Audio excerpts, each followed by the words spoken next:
कैसे कोई जान सकता है। जहां अनंत ब्रह्मांडों का सृजन एक पलक झपकते कर देने वाले महामहिम प्रभु,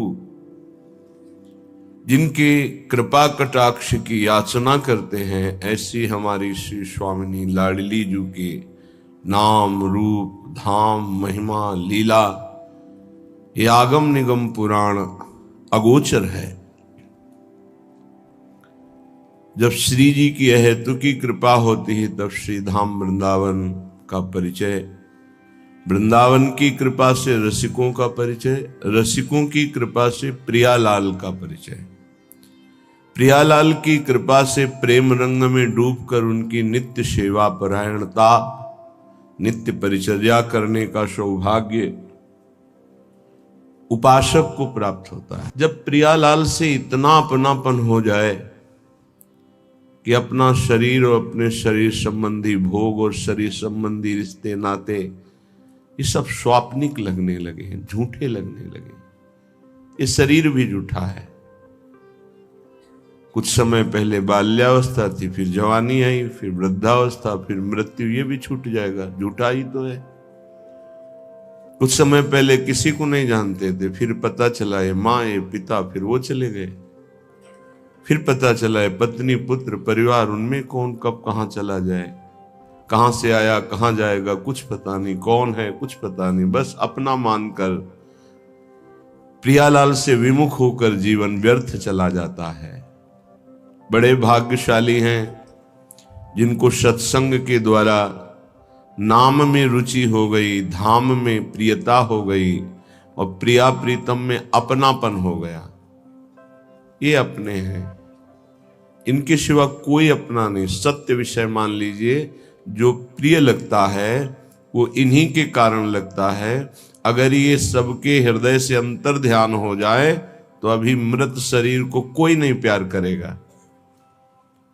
अमृत तत्व भगवत तत्व विराजमान है, इसलिए हम प्यार करते हैं किसी को भी। पर हम उस तत्व को लक्ष्य न करके, शरीर को लक्ष्य करके, शरीर के संबंध को लक्ष्य करके प्यार करते हैं तो वही मोह हो जाता है और हमारे बंधन का कारण बनता है। जिसको वेद भी नहीं जानते हैं,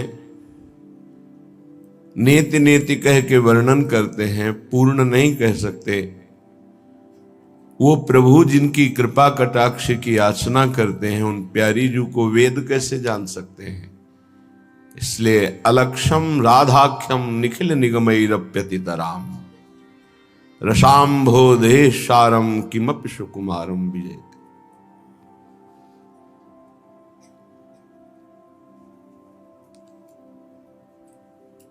ऐसे सुकुमार तत्व की जय हो जिसे वेद भी लक्ष्य कर नहीं पाए। अलक्षम, उस सुकुमार तत्व का नाम है राधा।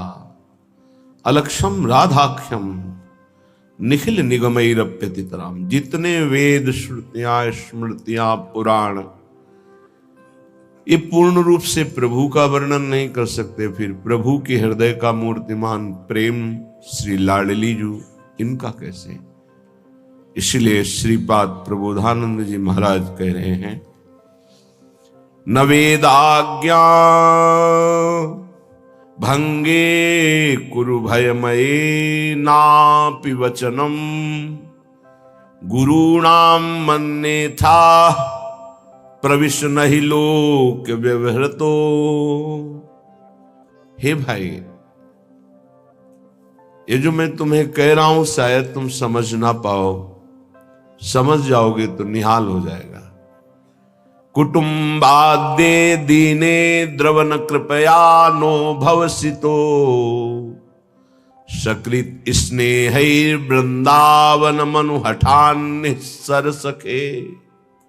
अय मित्र, मैं बहुत हृदय से तुम्हें परम मंगल परम सुख की बात बता रहा हूं, यदि मान जाओ तो। कह रहे हैं अब तुमको शास्त्र क्या कहता है इसके विषय में नहीं जानना। न वेदाज्ञा भंगे कुरु भयमय नापि वचनम। बिल्कुल भय मत मानो। वेदान्नपि सन्न्यस्ति सा केवलम अवच्छिन्न अनुरागम लभते। जो वेद का भी पूर्ण त्याग कर देता है वो प्रेम रस को प्राप्त होता है।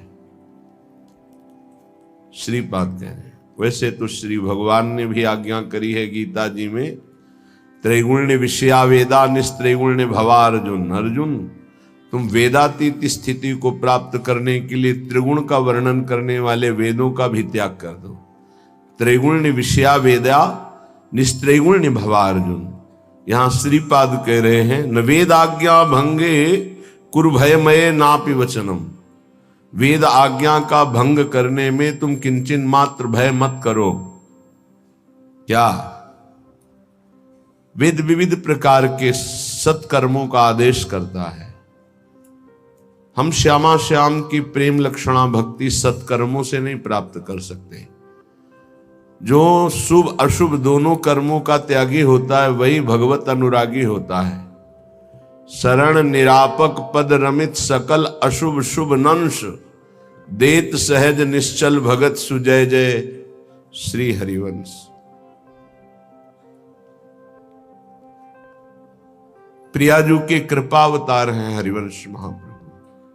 कृपा रूप जो वप धर्यो, मानो श्यामा श्याम की कृपा ने ही बपू धारण किया तो नाम पड़ा श्री हरिवंश। शुभ और अशुभ दोनों का नाश करके जो प्रेम लक्षणा भक्ति निकुंज की प्रदान करते हैं अपने शरणागतों को, ऐसे श्री हरिवंश की जय जयकार हो। सेवक वाणी में एक जगह और कह रहे हैं, शुभ अशुभ दुर्ग विध्वंस बल तब जयति जयति जग उच्चरे। जो शुभ और अशुभ दोनों किलों को ढा देता है तब वो इस संसार पर विजय प्राप्त कर लेता है। तो हमें शुभ कर्मों से भी कोई संबंध नहीं। अशुभ का तो पहले ही उपासक त्याग कर देता है या त्याग की वृत्ति धारण करता है। श्रीपाद कह रहे, न वेदाज्ञा भंगे कुरु भयमय नापि वचनम। तुम बिल्कुल मेरे वचनों में दृढ़ हो जाओ, भय मत करना, कोई अपराध नहीं लगेगा। गुरुणाम मन्ने था प्रविश न ही लोक व्यवहृतो। यदि गुरु नाम रूप लीला धाम से हमें अलग करे तो गुरु किस बात का? ऐसे गुरु का त्याग करने में कोई दोष नहीं लगता। जिनके संग से प्रिया प्रीतम के रंग की, प्रिया प्रीतम के धाम की, प्रिया प्रीतम के नाम की वृत्तियां जागृत होकर समस्त वासनाएं नष्ट होती हैं, उनका नाम सद्गुरुदेव है। श्रीपाद कह रहे हैं, यदि नाम रूप लीला धाम से आपको कोई हटाने की बात करे तो गुरुणाम मन्ने था प्रविश न ही लोक व्यवहृतो। लोक व्यवहार का प्रवेश गुरु और शिष्य के संबंध में नहीं है, शुद्ध परमार्थ का संबंध है। इसलिए जो गुरु नाम रूप लीला धाम से विलग करने की बात करे, वो चाहे कोई भी हो, तो प्रेम किसी की कान ही नहीं रखता। प्रीति न काहू की कान विचारे, मारग अपमारग बिथकित मन को अनुसरत निवारे। प्रेम किसी की मर्यादा नहीं रखता, उसकी स्वतंत्र मर्यादा होती है। तो यदि हमें प्रभु के नाम रूप लीला धाम से कोई अलग करे, ये वो बहुत ज्ञान बघारने वाली बातें। जब नाम में रूप में लीला में धाम में रति नहीं है तो त्रिभुवन में कोई ऐसा नहीं कि विश्राम को प्राप्त हो जाए। सनकादि और शिवादि से बढ़कर कोई ज्ञानी नहीं है जो हर समय भगवत चर्चा और भगवान नाम जप करते रहते हैं। हरिशरणम हरिशरणम। श्रीपाद 500 वर्ष पहले बातें कर रहे हैं। महापुरुषों की आगामी दिव्य दृष्टि होती है। आज केवल प्रधानता चित्त में विषयों की, धन की, मान की प्रीति की है कि हम हमारे शरीर से प्रीति करें। और हम चर्चा कर रहे हैं वेद वेदांत शास्त्रों की, तो उसका प्रभाव नहीं पड़ेगा। ये आत्म सुख की चर्चा है, आत्म सुख की चर्चा है। ये विषय सुख का नाश करने वाली संसार चक्र के आवागमन का भेदन करके जड़ चेतन की ग्रंथि